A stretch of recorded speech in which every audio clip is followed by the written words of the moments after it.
Yo Mina, setelah tertunda cukup lama, di video kali ini saya akan membahas chapter terbaru dari Kaiju Hachigo, yaitu chapter 128, dan juga chapter sebelumnya yaitu chapter 127.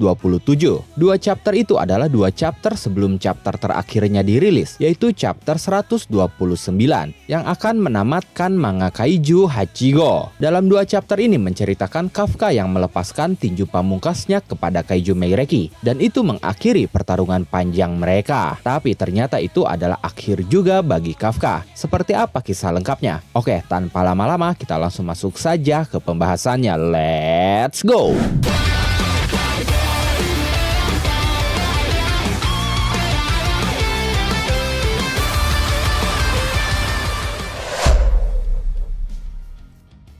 Setelah sebelumnya semua tim membukakan jalan bagi Kafka untuk melepaskan tinju pamungkasnya, kini Kafka sudah bersiap melepaskan tinju pamungkasnya pada inti Kaiju Meireki yang ada di hadapannya. Kikoru berteriak, "Kumohon Kafka Hibino." Kafka sendiri saat itu sedang berkonsentrasi, mengerahkan dan mengumpulkan semua dendam para prajurit era Meireki ke dalam tinjunya. Tapi Kaiju Meireki melakukan regenerasi yang super cepat, sehingga menurut Kurusu, Kafka tidak akan sempat melepaskan tinjunya pada inti Kaiju Meireki itu. Hanya saja, menurut Kafka itu tidak masalah, karena dia hanya perlu memusatkan segalanya pada satu serangan pamungkasnya itu. Lalu Kafka berkata, "Benar kan partner?" Kemudian tiba-tiba proses regenerasi Kaiju Meireki yang super cepat itu terhenti. Semuanya berkat Reno yang membekukan tubuh Kaiju Meireki. Reno berteriak, "Habisi dia senpai." Setelah itu pukulan pun dilepaskan. Kemudian terjadi perbincangan batin antara Kafka dewasa dan Kafka kecil. Kafka dewasa merasa walaupun jalan yang dia tempuh saat ini berbeda dengan impian Kafka kecil, tapi menurutnya dia tetap masih terlihat keren, dan Kafka kecil pun setuju. Lalu mereka mulai mengerahkan pukulan, tapi Kaiju Meireki dalam bentuk manusianya muncul di hadapan Kafka untuk menggagalkan pukulan Kafka. Walaupun saat itu dia masih dalam bentuk belum sempurna, tapi Kafka tidak peduli. Dia terus melepaskan kekuatan dendam pendahulunya, dan dia berhasil menghancurkan inti Kaiju Meireki. Kaiju Meireki itu pun hancur berkeping-keping, dan tubuh besarnya perlahan mulai lenyap juga. Itu adalah pukulan telak yang membuat inti Kaiju mengalami kerusakan parah, dan membuat tanda vitalnya menghilang.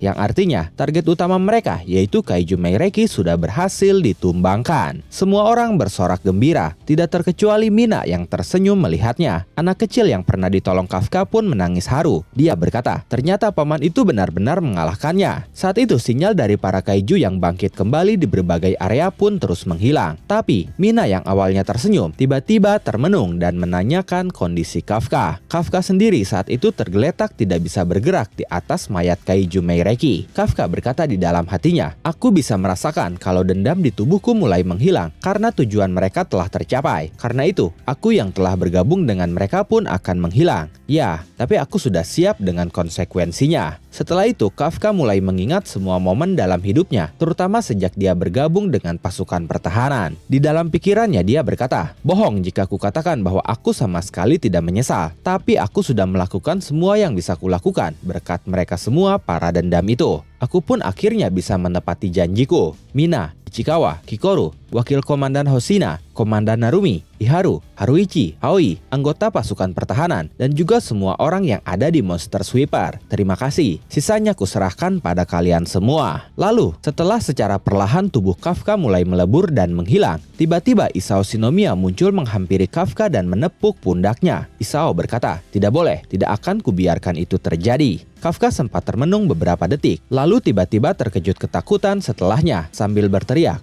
Kepala Komandan Shinomiya, kenapa Anda bisa ada di dalam kepala saya?" Setelah itu Kafka melihat sekelilingnya, dan dia melihat berbagai macam perasaan yang telah menyatu dengan Kaiju Meireki pun mulai menghilang dan terbebaskan. Isao berkata, "Untuk yang terakhir kalinya." Lalu Kafka berkata, "Kepala Komandan, maaf, aku tidak menyangka kalau ternyata Kaiju nomor 9 lebih kuat dari dugaan, sehingga Tokyo jadi hancur berantakan seperti ini." Isao meresponnya dengan berkata, "Jangan cemas, hal yang sama pun terjadi saat kami menghadapi Kaiju nomor 6. Entah sudah berapa kali umat manusia seperti kita telah berhadapan dengan bencana besar yang membuat kita putus asa. Tapi setiap itu terjadi, kita akan bangkit lagi, belajar dari kesulitan yang dihadapi, dan terus mengembangkan diri. Dan setelahnya akhirnya kita akan menciptakan dunia yang jauh lebih kuat. Sama halnya dengan kali ini, umat manusia pasti akan bangkit kembali. Sekarang, aku akan memberikan misi baru untukmu. Pertarungan yang sesungguhnya baru akan dimulai. Ulurkan tanganmu untuk membantu pemulihan, serta untuk menghadapi ancaman yang baru prajurit Hibino. Dengan ekspresi sedih, Kafka berkata, "Maaf, tapi jantungku sudah berubah menjadi inti kaiju, sehingga sudah tidak bisa lagi." Sebelum sempat Kafka menyelesaikan ucapannya, tiba-tiba Isao berkata, "Menghadap sini." Lalu dia meninju dada Kafka dengan cukup keras, dan itu membuat Kafka jatuh ke bawah, seakan-akan kembali ke dunia nyata. Isao berkata, "Bawalah benda itu bersamamu, aku sudah tidak membutuhkannya lagi. Lalu sampaikan salamku pada Kikoru dan yang lainnya."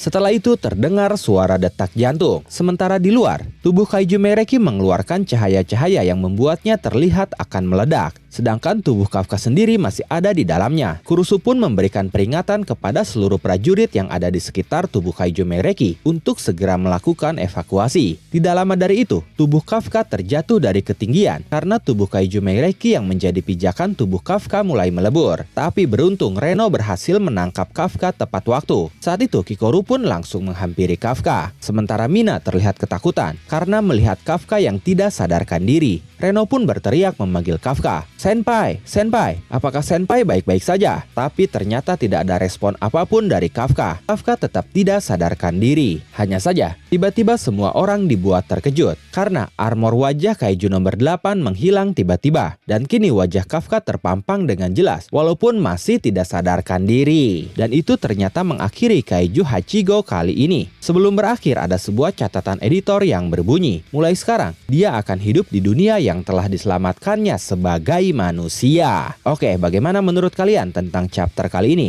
Akankah Kafka benar-benar kembali hidup sebagai manusia? Silakan tulis dan diskusikan pendapat, asumsi, spekulasi, atau bahkan teori kalian di kolom komentar. Oh iya, chapter terakhir Kaiju Hachigo yang akan mengakhiri kisah perjalanan Kafka Hibino, yaitu chapter 129, akan dirilis pada hari Kamis tanggal 17 Juli 2025. Terima kasih sudah menonton video ini sampai akhir. Mohon maaf jika ada kesalahan dalam narasi maupun dalam terjemahan dan penyebutan istilah asing. Tetap nantikan konten Kaiju Hachigo dan konten menarik lainnya hanya di Animangatik. Kali lagi terima kasih dan sampai jumpa di video selanjutnya. 愛漫画ってバイブスを感じてアニメの魔法一緒に乗ろう